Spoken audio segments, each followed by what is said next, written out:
जय भोलेनाथ। हर हर महादेव। भक्तों, श्रावण का पावन मास भगवान शिव को समर्पित है। वह पुण्य काल जब आकाश से गिरती हर बूंद में अमृत की भावना होती है और हर भक्त का हृदय शिवमय हो उठता है।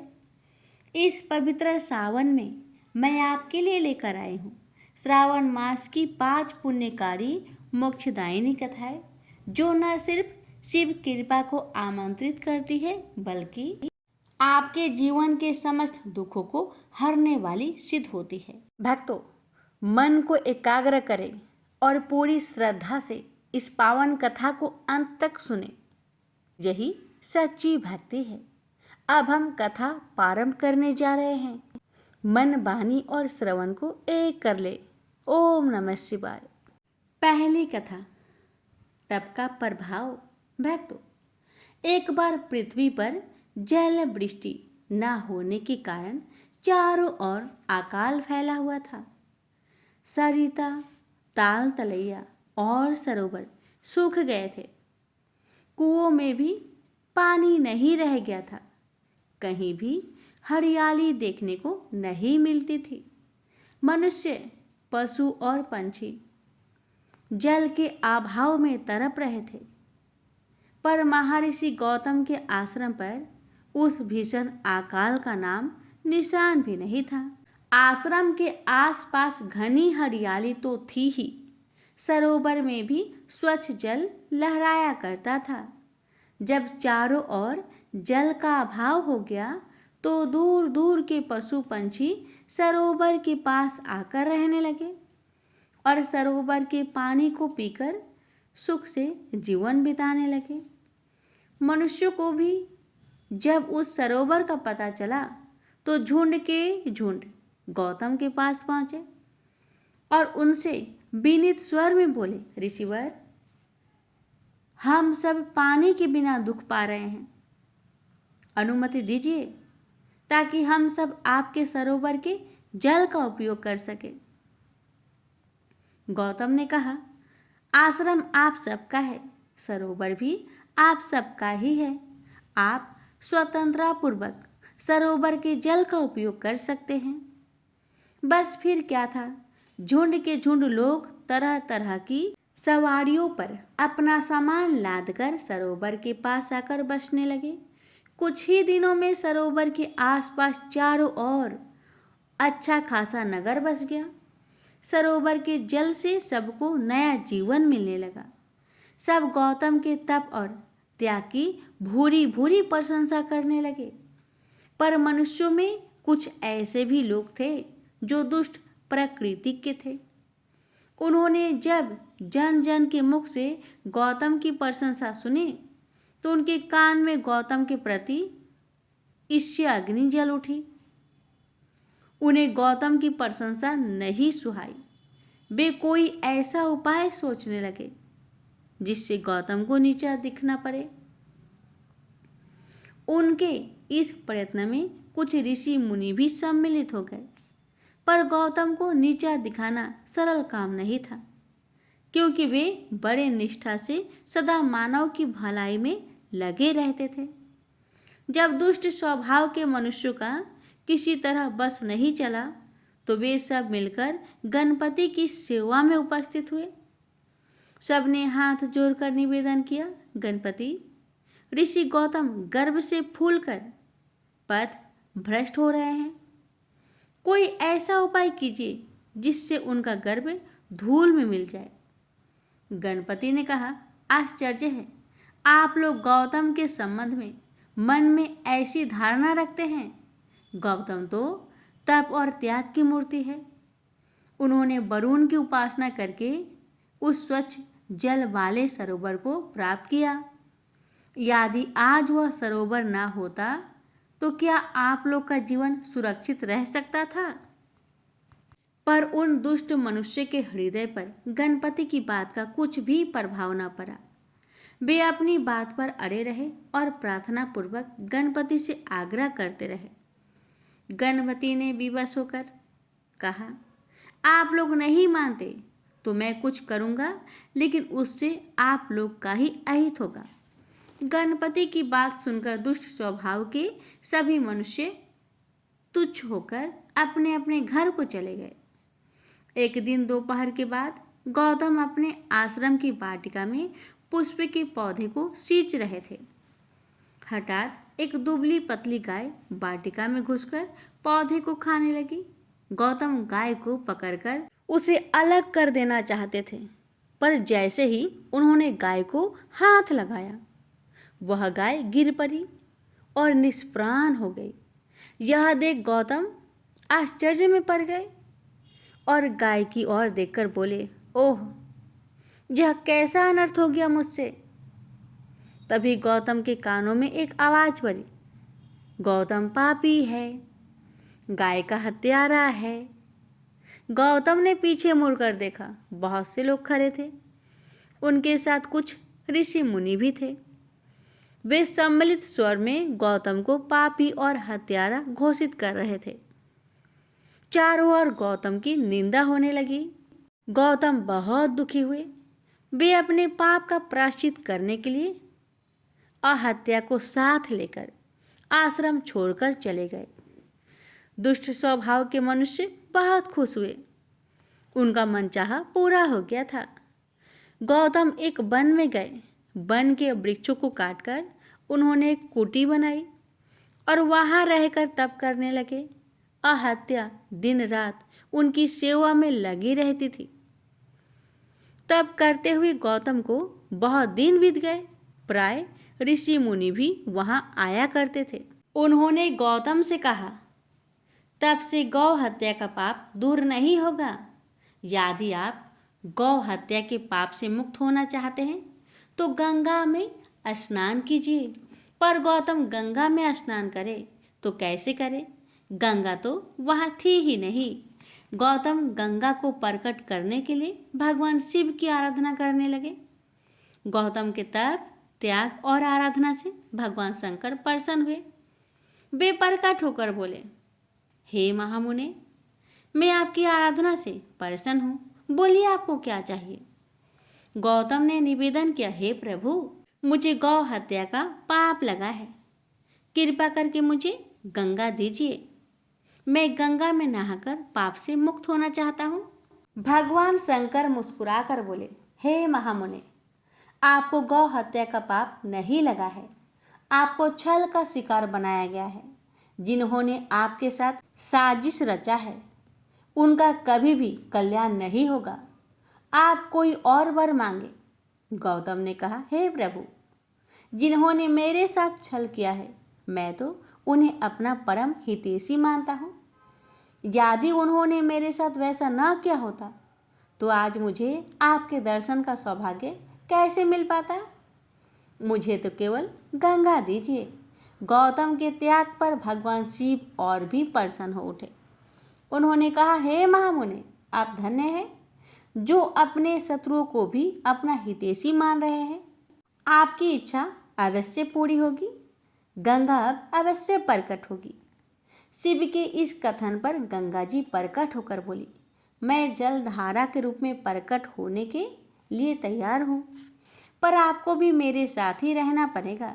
शिव ने कहा, मैं बिना देवताओं के किसी जगह कैसे रह सकता हूँ? गौतम ने हाथ जोड़कर निवेदन किया, प्रभु, आप देवाधिदेव हैं। आप जहाँ रहेंगे देवता भी वहीं रहेंगे। गौतम के कथन पर शिव मुस्कुरा उठे। उनकी मुस्कुराहट के साथ ही साथ देवता वहाँ उपस्थित होने लगे। देवताओं ने कहा, हम अवश्य यहाँ रहेंगे, प्रकृति के रूप में निवास करेंगे, भांति भांति के फूल बनकर खिलेंगे, हरी हरी फसलों के रूप में लहराएंगे और हरी तमा के रूप में चारों ओर छा जाएंगे। देवताओं के कथन के साथ ही गंगा की जलधारा फूट उठी और हर हर ध्वनि के साथ लहराने लगी। उस जलधारा के प्रभाव से अकाल दूर हो गया। धरती तृप्त हो गई। गौतम के तप से प्रकट हुई उस जलधारा का नाम पड़ा गौतमी। कालांतर में गौतमी ही गोदावरी बन गई। प्रेम से बोलिए, हर हर महादेव। एक समय शिवजी महाराज पार्वती के साथ हरिद्वार में घूम रहे थे। पार्वती जी ने देखा कि बहुत सारे मनुष्य गंगा में नहा नहा कर हर हर गंगे कहते कहते चले जा रहे हैं, परंतु प्राय सभी दुखी और पाप परायण हैं। पार्वती जी ने बड़े आश्चर्य से शिव जी से पूछा कि हे देव, गंगा में इतनी बार स्नान करने के बाद भी इनके पाप और दुखों का नाश क्यों नहीं हुआ? क्या गंगा में अभी सामर्थ्य नहीं रहा? पार्वती जी की बातें सुन भगवान शिव ने कहा, प्रिय, गंगा में तो वही सामर्थ्य है, परंतु इन लोगों ने पाप नाशिनी गंगा में स्नान ही नहीं किया है, तब इन्हें लाभ कैसे हो? पार्वती जी ने बड़े आश्चर्य से कहा, स्नान कैसे नहीं किया भगवान? सभी तो नहा नहा कर आ रहे हैं, अभी तक इनके शरीर भी सूखे नहीं हैं। जी ने कहा, ये केवल जल में डुबकी लगाकर आ रहे हैं, तुम कल इसका रहस्य समझ जाओगे। दूसरे दिन बड़े जोर की बरसात होने लगी। गलियां कीचड़ से भर गई। एक चौड़े रास्ते में एक गहरा गड्ढा था, चारों ओर लपटीला कीचड़ भर रहा था। उसी गड्ढा में भगवान शिव ने लीला करते हुए वृद्ध ब्राह्मण का रूप धारण कर लिया और दीन विवश की तरह गड्ढे में जाकर ऐसे पड़ गए कि जैसे मानो कोई मनुष्य चलता चलता गड्ढे में गिर पड़ा हो। निकलने की कोशिश करने के बावजूद भी वह निकल नहीं पा रहा है। पार्वती जी को भगवान शंकर ने समझाकर गड्ढे के पास बैठा दिया कि देखिए देवी, आप लोगों को सुना सुनाकर यूं पुकारती रहिए कि मेरे वृद्ध पति अकस्मात गलती से गड्ढे में गिर पड़े हैं, कोई पुण्य आत्मा ही इन्हें निकालकर इनके प्राणों की रक्षा करे। इस प्रकार आप बार बार कहते रहिएगा। भगवान के कहे अनुसार माता पार्वती ने किया। भगवान ने इतना भी कहा कि जब कोई मुझे बचाने की कोशिश करे तो आप उसे इतना कह दीजिएगा, मेरे पति सर्वथा निष्पाप है, इन्हें वही छुए जो स्वयं निष्पाप हो। यदि आप निष्पाप है तभी आप मेरे पति को हाथ लगाइए, नहीं तो हाथ लगते ही आप भस्म हो जाएंगे। पार्वती जी ने भगवान की बात को ध्यान में रखकर गड्ढे के किनारे पर बैठ गई और आने जाने वालों को सुना सुनाकर शिव जी की सिखाई हुई बात कहने लगी। गंगा में नहाकर लोगों के दल आ रहे थे। सुंदरी महिला को यूं बैठी देखकर कईयों का मन में पाप आया। कई लोग लज्जा से डरे, कईयों को कुछ धर्म का भय हुआ, कई कानून से डरे। कुछ लोगों ने तो पार्वती जी को यह भी सुना दिया कि मरने दे बूढ़े को, क्यों उनके लिए रोती है। आगे और कुछ दयालु सच्चा चरित्र पुरुष थे। उन्होंने करुणावश युवती के पति को निकालना चाहा, परंतु पार्वती के वचन सुनकर वे भी रुक गए। उन्होंने सोचा कि हम गंगा में नहाकर आए तो हैं, क्या हुआ, पापी तो है ही, कहीं होम करते समय हमारा हाथ ना जल जाए। किसी को भी भेष रूपी शंकर को निकालने का साहस नहीं हुआ। सैकड़ों आए, सैकड़ों ने पूछा और चले गए। संध्या हो चली। शिव जी ने कहा, देखिए पार्वती जी, आपने देखा कोई है गंगा नहाने वाला यहाँ पर? थोड़ी देर बाद एक जवान हाथ में लोटा लेकर हर हर गंगे करता हुआ निकला। पार्वती ने उसे भी वही बात कही। युवक का हृदय करुणा से भर आया। उसने शिव जी को निकालने की तैयारी की। पार्वती ने रोकर कहा कि भाई, यदि तुम सर्वथा निष्पाप नहीं हो तो मेरे पति को छूते ही जल जाओगे। उस युवक ने उसी समय बिना किसी संकोच के दृढ़ निश्चय के साथ पार्वती जी से कहा, माते, मेरे निष्पाप होने में तुम्हें क्यों संदेह होता है? देखती नहीं मैं अभी गंगा नहाकर आया हूँ। भला गंगा में गोता लगाने के बाद भी कभी पाप रहते हैं? तेरे पति को मैं निकालता हूँ। युवक ने लपक कर बूढ़े को ऊपर उठा लिया। शिव पार्वती ने उसे अधिकारी समझकर अपना असली रूप प्रकट कर उसे दर्शन देकर कृतार्थ किया। शिव जी ने पार्वती से कहा कि इतने लोगों में से इन एक ने ही गंगा स्नान किया है।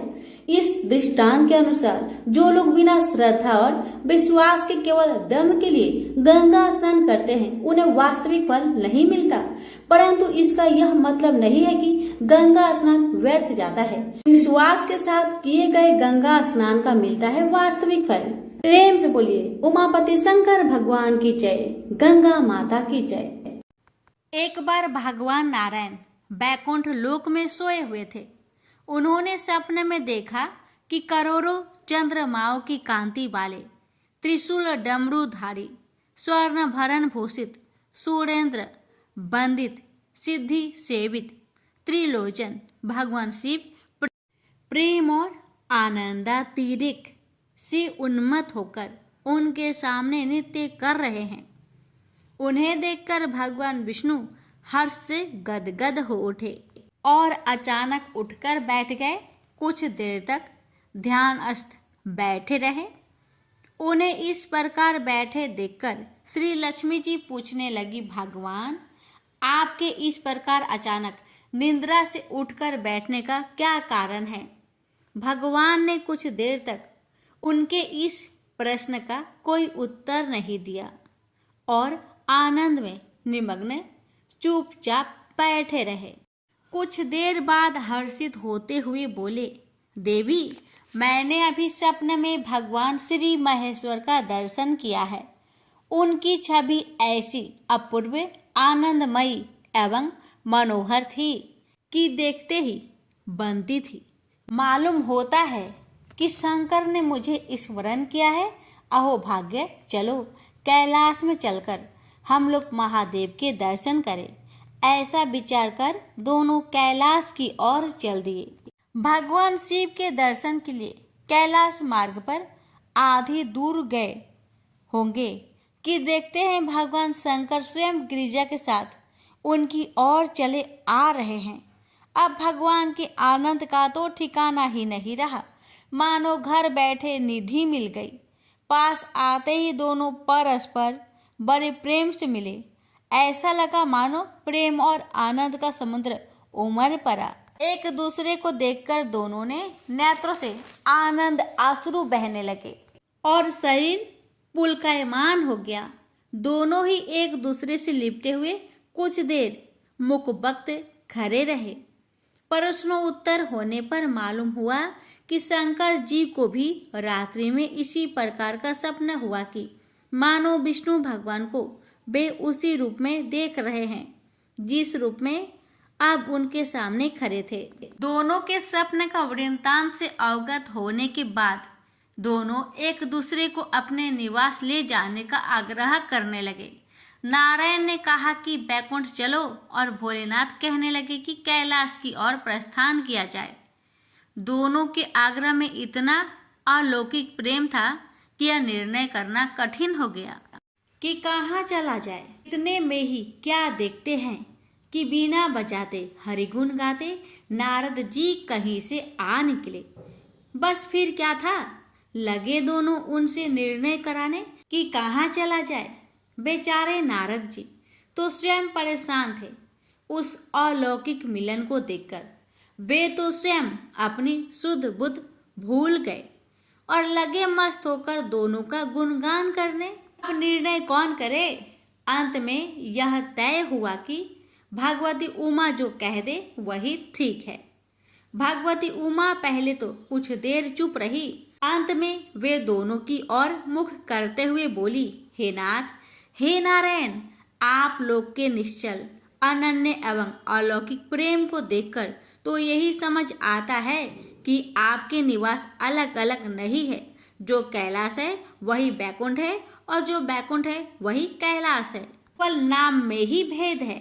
यही नहीं, मुझे तो ऐसा प्रतीत होता है कि आपकी आत्मा भी एक ही है, केवल शरीर देखने में दो है। और तो और मुझे तो स्पष्ट लग रहा है कि आपकी भार्याएं भी एक ही हैं। जो मैं हूँ वही लक्ष्मी है और जो लक्ष्मी है वही मैं हूँ। केवल इतना ही नहीं, मेरी तो अब यह दृढ़ धारणा हो गई है कि आप लोगों में से एक के प्रति जो देश करता है वह मानो दूसरे के प्रति ही करता है। एक की जो पूजा करता है वह मानो दूसरे की भी पूजा करता है। मैं तो तय समझती हूँ कि आप दोनों में जो भेद मानता है उसका चिरकाल तक घोर पतन होता है। मैं देखती हूँ कि आप मुझे इस प्रसंग में अपना मध्य स्थल बनाकर मानो मेरी प्रवचना कर रहे हैं, मुझे असमंजस में डाल रहे हैं। मुझे भुला रहे हैं। अब मेरी यह प्रार्थना है कि आप लोग दोनों ही अपने अपने लोक को पधारिए। श्री विष्णु यह समझे कि हम शिव रूप में बैकुंठ जा रहे हैं और महेश्वर यह माने कि हम विष्णु रूप में कैलाश गमन कर रहे हैं। इस उत्तर को सुनकर दोनों परम प्रसन्न हुए और भगवती उमा की प्रशंसा करते हुए दोनों ने एक दूसरे को प्रणाम किया और अत्यंत हर्षित होकर अपने अपने लोक को प्रस्थान किया। लौटकर जब श्री विष्णु बैकुंठ पहुँचे तो श्री लक्ष्मी जी ने उनसे प्रश्न किया, हे प्रभु, आपको सबसे अधिक प्रिय कौन है? भगवान बोले, प्रिय, मेरी प्रियतम केवल श्री शंकर है। देहधारियों को अपने देह की भांति वे मुझे अकारण ही प्रिय है। एक बार मैं और श्री शंकर दोनों पृथ्वी पर घूमने निकले। मैं अपने प्रियतम की खोज में इस आशय से निकला कि मेरी ही तरह जो अपने प्रियतम की खोज में देश देशांतर में भटक रहा होगा, वही मुझे अकारण प्रिय होगा। थोड़ी देर के बाद मेरी श्री शंकर जी से भेंट हो गई। वास्तव में मैं ही जनार्दन हूँ और मैं ही महादेव हूँ। अलग अलग दो घरों में रखे हुए जल की भांति मुझ में और उनमें कोई अंतर नहीं है। शंकर जी के अतिरिक्त शिव की चर्चा करने वाला शिव भक्त भी मुझे अत्यंत प्रिय है। इसके विपरीत जो शिव की पूजा नहीं करते वे मुझे कदापि प्रिय नहीं हो सकते। इस तरह जो शिव की पूजा करता है वह बैकुंठवासी विष्णु को भी स्वीकार है और जो श्री विष्णु की वंदना करता है वह त्रिपुरारी को भी मान लेता है। प्रेम से बोलिए हर हर महादेव। माता पार्वती की जय। लक्ष्मीपति विष्णु भगवान की जय। भगवान शिव की पहली पत्नी सती थी। यह विवाह उन्होंने सती के पिता दक्ष की इच्छा के विरुद्ध किया था। जो उनका अपमान करने के अवसर ढूंढा करते थे। पिता के ऐसे व्यवहार से लज्जित होकर सती ने अपना शरीर त्याग दिया। उनकी मृत्यु के बाद शिव हिमालय पर जाकर फिर से तपस्या में लीन हो गए। जिस उपवन में भगवान शिव ध्यान करते थे उसके निकट ही पर्वतराज हिमवान रहता था। उसने स्वर्ग की अप्सरा मेनका से विवाह किया था। कुछ वर्ष बाद मेनका ने एक पुत्री को जन्म दिया। उसका नाम रखा पार्वती। वास्तव में सती ने ही फिर से पार्वती के रूप में जन्म लिया था। वर्ष पर वर्ष बीते और पार्वती ने युवावस्था में प्रवेश किया। एक दिन मेनका ने अपने पति से कहा, स्वामी, पार्वती अब विवाह योग हो गई है। अब हमें पार्वती के लिए योग वर खोजना चाहिए। हिमवान बोला, मैं जानता हूँ, परंतु कोई योग वर ध्यान में नहीं आता। मैं अपनी पुत्री का हाथ उसी के हाथ में दूंगा जो सब प्रकार से योग होगा। एक दिन नारद मुनि हिमवान के घर आए। जब उन्होंने पार्वती को देखा तो हिमवान से बोले, हिम, तुम्हारी पुत्री के भाग्य में तो भगवान शिव से विवाह करने का योग है। नारद मुनि की बात सुनकर हिमवान सोचने लगा, शिव के पास मैं कैसे जाऊं? उन्होंने अगर अस्वीकार कर दिया तो? सती की मृत्यु के बाद उन्होंने किसी स्त्री का मुख तक नहीं देखा। परंतु मुझे वर खोजने की आवश्यकता नहीं। नारद मुनि की भविष्यवाणी असत्य नहीं होगी। मैं धीरज पूर्वक प्रतीक्षा करूंगा। परंतु एक दिन हिमवान का धीरज टूट गया। उसे एक विचार सूझा। वह मेनका से बोला, मैं पार्वती को शिव की सेवा करने भेजता हूँ। वो उसके रूप और गुण के प्रति आकर्षित जरूर होंगे। मेनका बोली, विचार तो बहुत उत्तम है। हिमवान ने पार्वती को अपने पास बुलवाया और कहा, बेटी, भगवान शिव उस उपवन में तपस्या कर रहे हैं। तुम अपनी सहेलियों के साथ जाकर उनकी सेवा किया करो। पार्वती बोली, अवश्य पिताजी, हमने अनेक बार उन्हें देखा है। पार्वती और उनकी दो सहेलियों को लेकर हिमवान शिव के पास गए और उनसे निवेदन किया, हे भगवान, आपके पास पूजा अर्चना की तैयारी करने वाला कोई नहीं है। मेरी पुत्री यह सेवा कर सकती है। हिमवान की बात सुनकर शिव सोचने लगे, कन्याएं भले ही सेवा करे, जो व्यक्ति संसार से वैराग्य ले चुका है उसे इनसे कोई व्याघात नहीं पहुंचेगा। यह सोचकर वे हिमवान से बोले, तुम्हारे इस प्रस्ताव के लिए मैं तुम्हारा आभारी हूँ। कन्याएं मेरी इच्छा अनुसार सेवा कर सकती है। शिव का प्रस्ताव सुनकर हिमवान बहुत प्रसन्न हुआ और कन्याओं को वहां छोड़कर चला आया। पार्वती शिव की सेवा करने लगी। वह उपासना के लिए कुछ तृण चुनती थी और गर्मी बढ़ने पर शिव पर पंखा झलती थी। इस प्रकार पार्वती हृदय से शिव से प्रेम करने लगी। इस बीच आपत्तिग्रस्त देवता इंद्र के साथ ब्रह्मा जी के पास आकर बोले, भगवान, असुर तारक के अत्याचारों से हमारी रक्षा करे।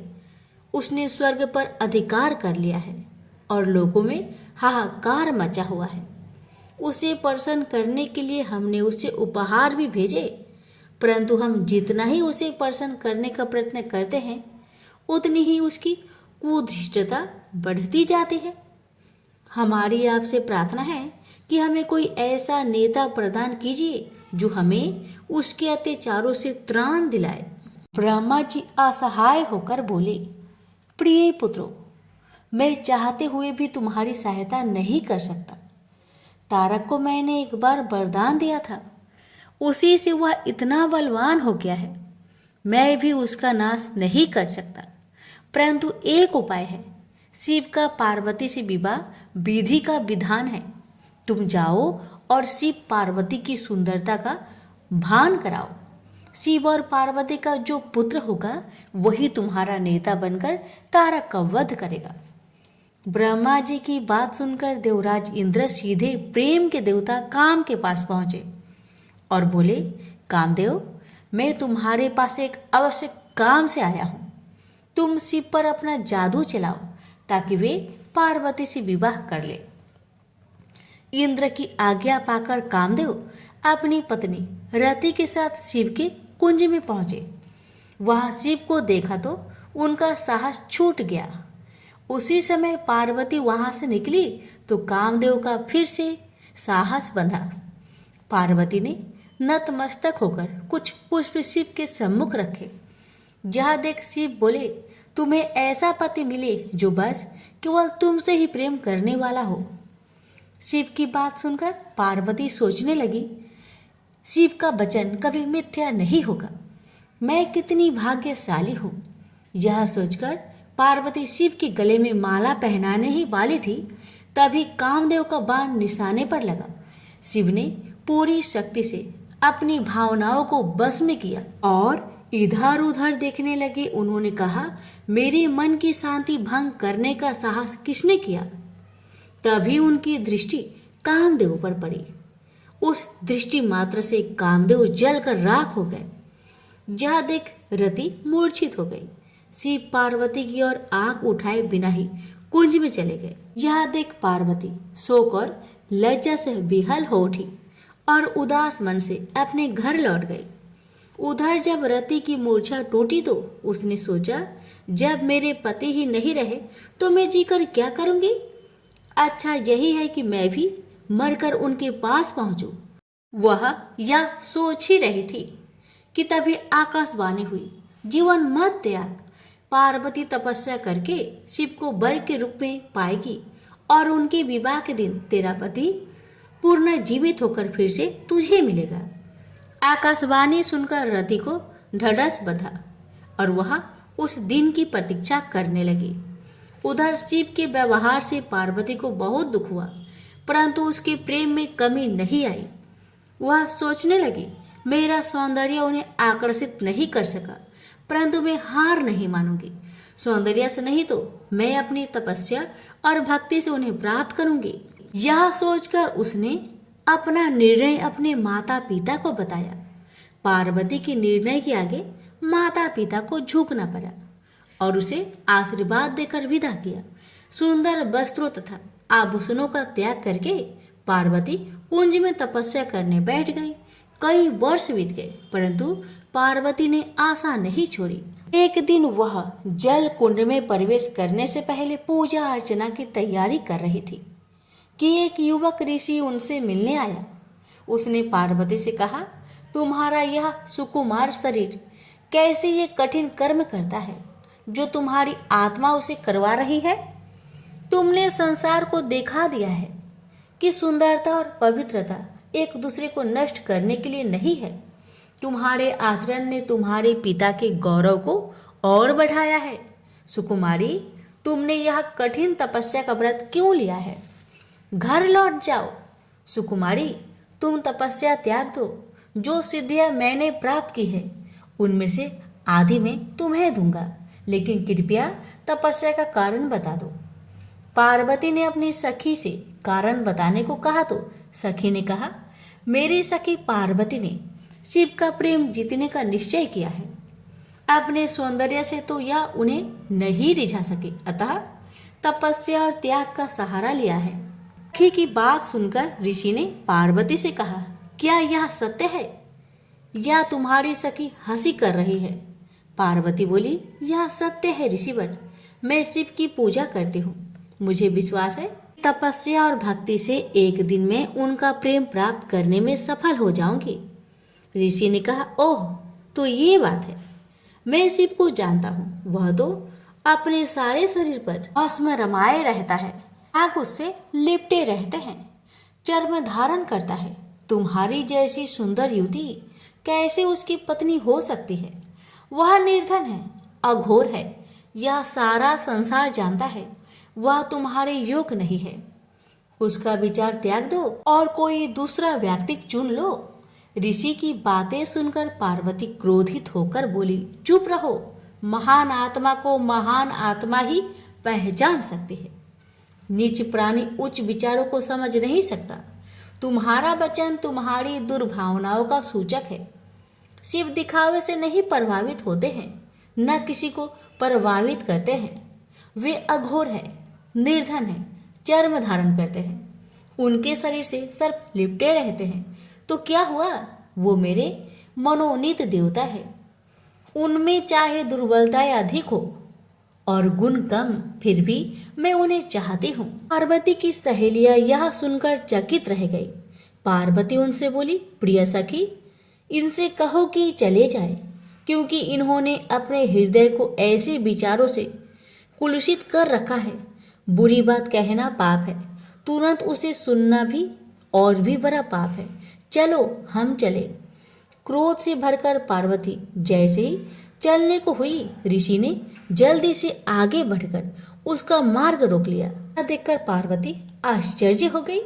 वह ऋषि और कोई नहीं, स्वयं भगवान शिव थे। वे पार्वती से बोले, सुकुमारी, तुम्हारी तपस्या और भक्ति ने मुझे जीत लिया है। मैं तुम्हारे सामने विनीत हूँ, तुम्हारा दास हूँ। किंतु कर्तव्य परायणा पार्वती शिव को छोड़ अपनी सखी के पास जाकर बोली, सखी, इनसे कहो कि मेरे पिताजी से विवाह का प्रस्ताव करना होगा। सखी की यह कह देने पर पार्वती शिव के पास आई। शिव बोले, मैं इसमें तनिक भी देर नहीं करूंगा प्रिय। यह अवशासन पाकर पार्वती अपनी सहेलियों के साथ घर लौट आई। शिव ने सप्त ऋषियों को बुलवाकर उनसे कहा, ब्रह्मा ने देवताओं को वचन दिया है, मेरा ही पुत्र तारक का वध करेगा। इस वचन को पूरा करने के लिए मुझे पार्वती से विवाह करना है। जाकर हिमवान से विवाह का प्रस्ताव करो। प्रस्ताव सुनकर हिमवान अत्यंत प्रसन्न हुआ और उसने विधि पूर्वक शिव पार्वती की विवाह कर दिया। विवाह संस्कार के बाद देवता शिव के पास आकर बोले, भगवान, हमारा आपसे आग्रह है कि रति को फिर से उसका पति मिलना चाहिए। अपनी प्रिय वधू का ध्यान करके प्रेम के देवता कामदेव तथा उनकी शोकाकुल पत्नी पर कृपा कीजिए। अवश्य, अब तो मैं भी उसी कामदेव का दास हूँ। कई वर्ष बीत गए। शिव अपनी पत्नी के प्रेम में डूबे हुए थे। तब इंद्र ने अग्नि को शिव के पास भेजा। अग्निदेव शिव के पास गए और उनसे विनती की, भगवान, मैं आपको देवताओं की आवश्यकता का स्मरण कराने आया हूँ।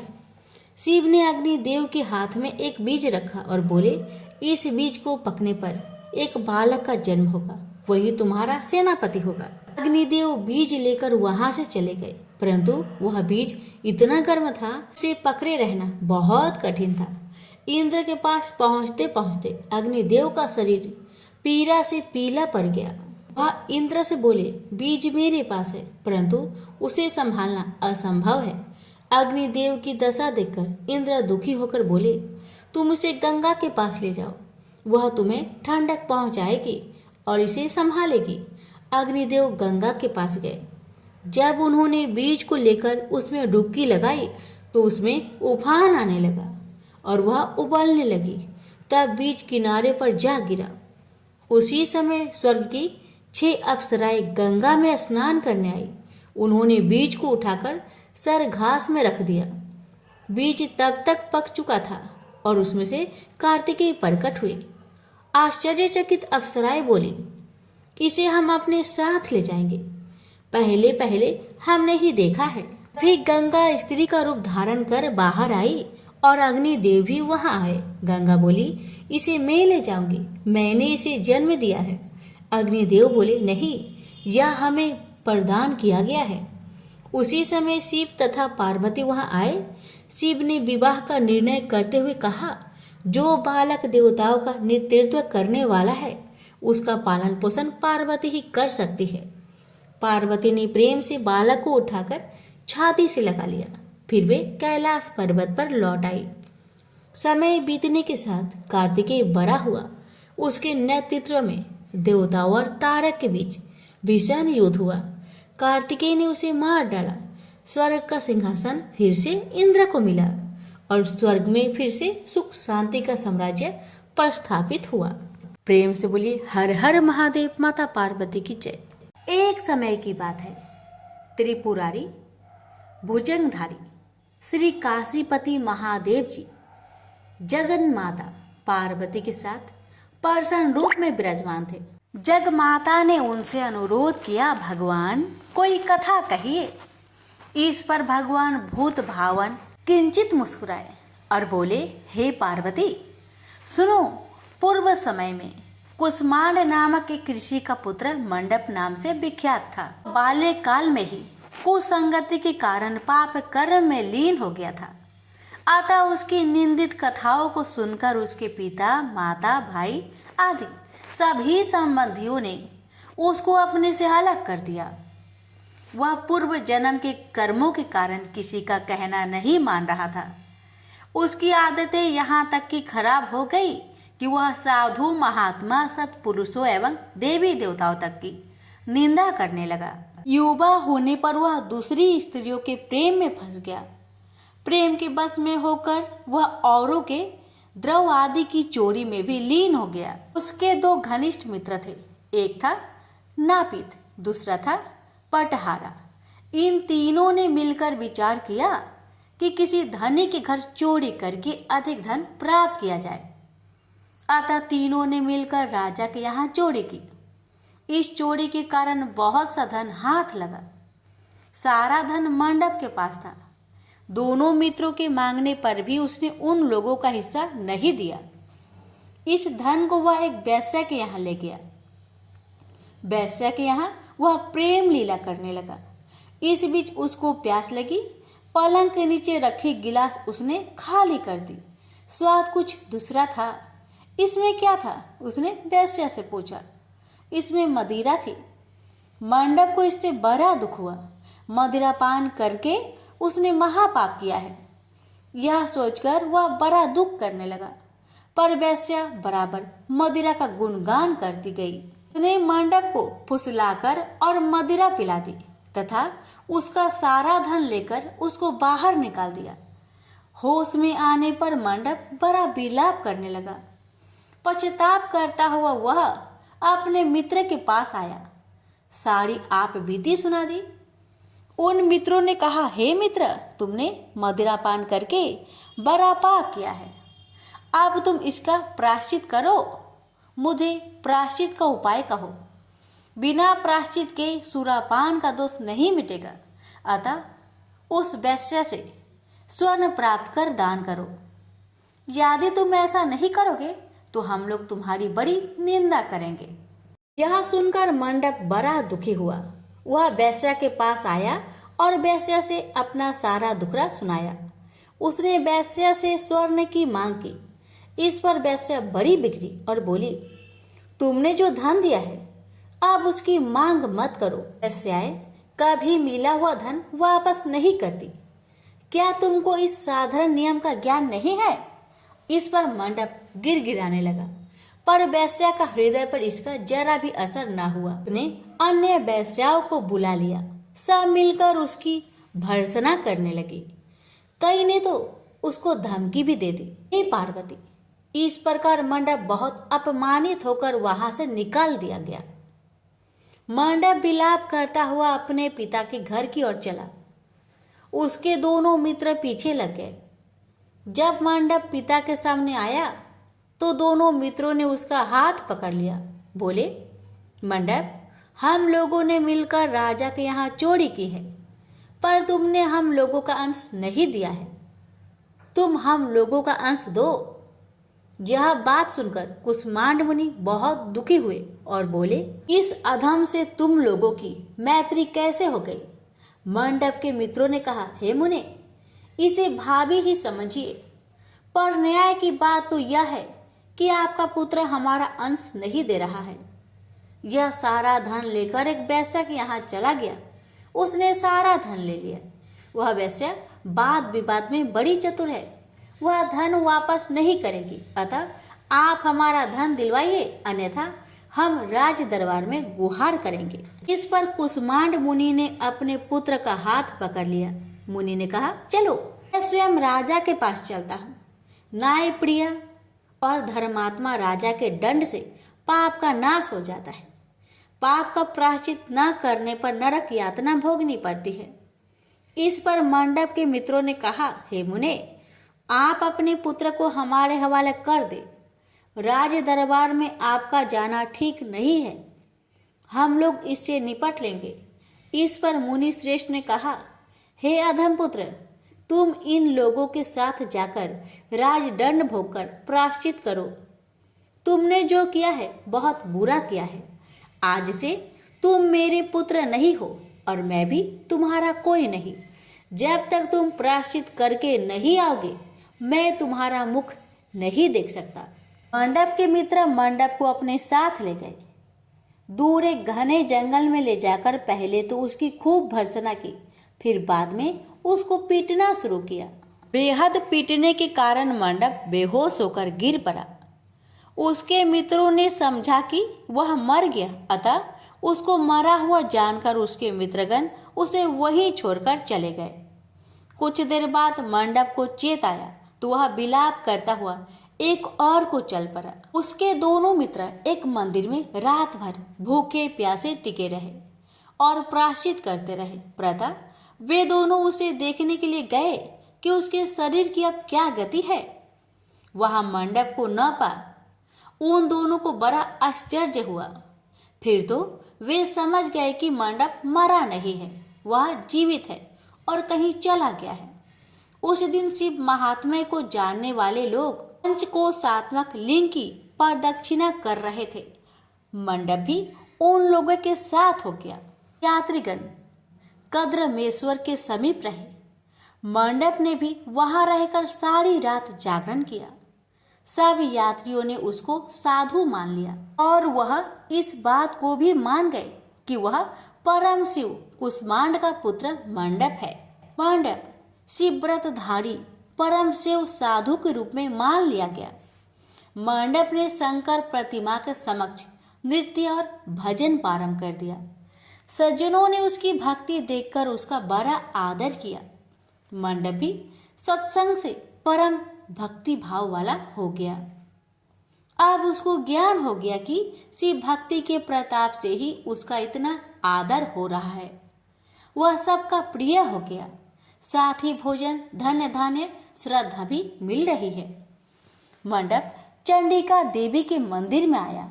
वहां काशी के धार्मिक सज्जनों द्वारा भीम चंडी की पूजा हो रही थी। मंडप का वहां बड़ा आदर किया गया। रात्रि में मंडप ने क्षेत्र महात्म्य कहा और सुना। इसके बाद शिव भक्तों और विष्णु भक्तों ने मिलकर कीर्तन किया। मंडप ने इस नित्य कीर्तन में प्रमुख भाग लिया। इससे प्रसन्न हो सबने मंडप की भूरी भूरी प्रशंसा की। इस प्रकार मंडप का मन शिव में लग गया। हे पार्वती, इस प्रकार मंडप मेरे क्षेत्र की प्रदक्षिणा करने लगा। ब्रह्म हत्या, सुरापान और चौड़े कर्म आदि पापों से छुटकारा पाने के लिए मेरी स्तुति करने लगा। इस प्रकार की आराधना से वह सारे पापों से मुक्त हो गया। देहली विनायक में आकर मंडप जीवा की लोलुपता से मुक्त होकर केवल शिव शिव का उच्चारण करने लगा।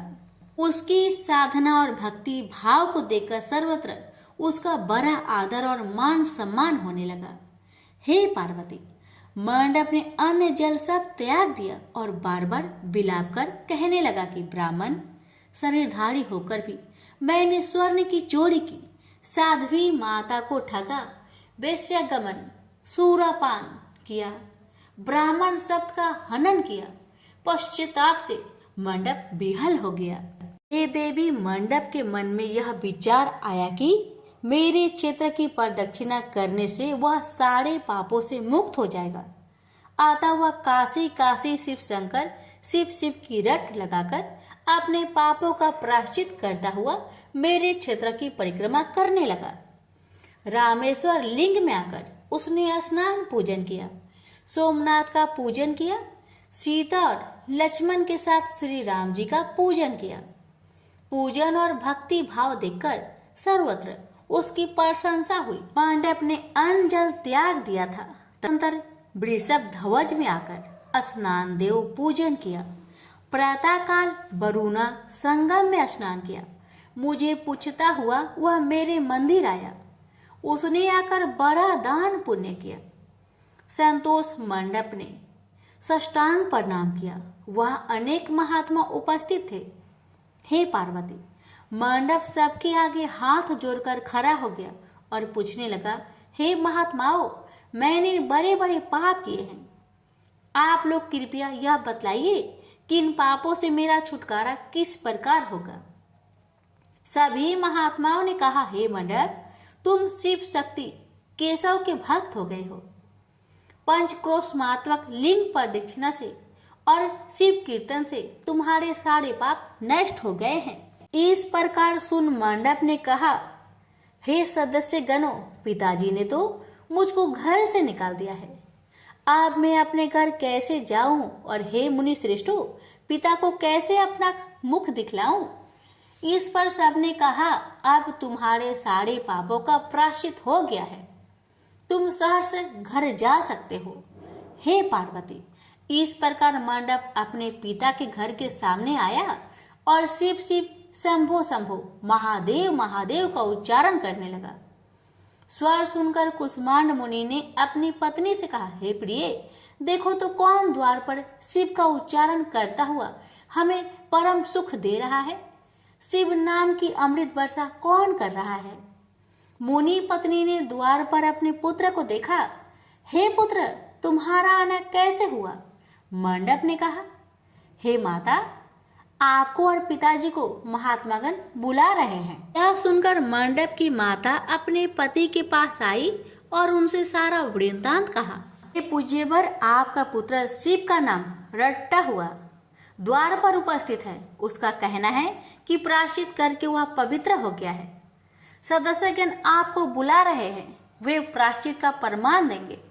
कुष्मांड मुनि दरवाजे पर आए। उन्होंने रुद्राक्षधारी शिव भक्त मंडप को देखा। तुम क्यों आए हो। थोड़े से प्रायश्चित से बड़े पाप का नाश नहीं होता है। मंडप ने कहा, हे पिताजी, इसमें कोई संदेह नहीं है कि मैंने बड़े पाप किए हैं।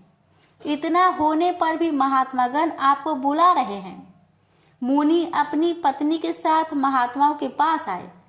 महात्माओं ने एक स्वर से कहा, हे मुनिवर, आपका पुत्र समस्त पापों से मुक्त हो गया है। कुष्मांड ऋषि ने पूछा, हे मुनि श्रेष्ठों, किस आधार पर आपकी दृष्टि में मेरा पुत्र पाप मुक्त हो गया है। इसने तो बड़े बड़े पाप किए हैं। महात्माओं ने कहा, हे मुनि, इस मुक्ति मंडप के स्वामी श्री भगवान विष्णु है, वही इसका उत्तर देंगे। महात्माओं ने विष्णु भगवान की स्तुति की। इस पर आकाशवाणी हुई, हे स्तुति करने वाले महात्माओं, यह महापापी मंडप जो कुसमांड मुनि का पुत्र है अब अपने पापों से मुक्त हो शुद्ध हो गया है। यह साधु संतों के साथ शिव शंकर के क्षेत्र की परिक्रमा कर चुका है।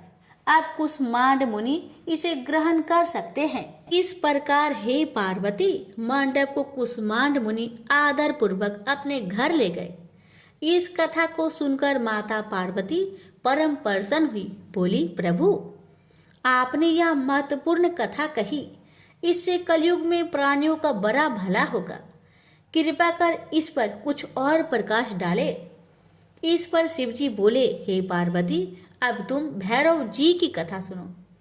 इस पर भैरव जी प्रकट हुए और बोले, त्रेता युग में समदर्शी सांडलिय नाम का एक ब्राह्मण था। वह महापंडित था। उसकी पुत्री का नाम विशालाक्षी था। वह अति सुंदरी थी। बाल्यकाल में ही उसके पिता ने उसका विवाह कर दिया। विवाह के बाद भी वह अपने पिता के घर पर रहती थी। वह युवा हो गई। युवावस्था होने पर भी उसका पति न आया, अतः सांडिल्य ब्राह्मण की कन्या पापरता हो गई। इस कन्या ने काशी में बड़े पाप किए। सुंदरी होने के कारण दूर दूर के युवक उसके पास आने लगे। एक समय की बात है, बड़े बड़े पापों को नष्ट करने वाली पंचक्रोशी यात्रा के मार्गियों देखकर वह विचारने लगी कि इस लोगों को पाप रट किया जाए। उस रात यात्रीगण दुर्गा कुंड पर रुके थे। विशालाक्षी धन के लोभ से वहां गई। वहां भजन कीर्तन का स्वयं रचाया। यात्री उसका भक्ति भाव देखकर प्रसन्न हुए और उसे वैष्णवी समझ बड़ा दान पुण्य किए। इस लोभ के कारण वैश्या विशालाक्षी यात्रियों के साथ हो गई। कर्म मेदेश्वर दहलीज रामेश्वर में उसने निवास किया और वरुणा संगम में स्नान किया। यात्रियों द्वारा उसने काशी महात्म्य की कथा भी श्रवण की। इस सत्संग समागम से विशालाक्षी की आंखें खुल गई। उसने अपने पर बड़ा पश्चाताप किया। यात्रियों का सारा धन उसने लौटा दिया और पाप से अलग होने का निर्णय कर लिया।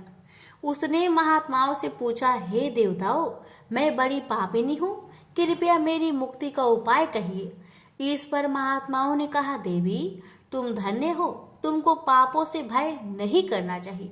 तुमने काशी क्षेत्र की प्रदक्षिणा की है, अब तुम हमारे साथ प्रदक्षिणा जारी रखो। विशालाक्षी ने उपयुक्त वचनों पर विश्वास किया। वह महात्माओं के साथ हो गई। 5वें दिन सभी यात्री वृषभ खंड में रहे। वह भी उन्हीं के साथ रहे। सभी ने वरुणा संगम में स्नान किया और आदि केशव का पूजन किया। विशालाक्षी मुक्ति मंडप में आई। उसने बड़े भक्ति भाव से शिव शंकर की पूजा की। इस प्रकार विशालाक्षी सभी पापों से मुक्त हो गई। उसके पिता सांडल्य ने बड़े आदर के साथ उसे अपने घर में स्थान दिया। वह इस प्रकार पवित्र हो गई।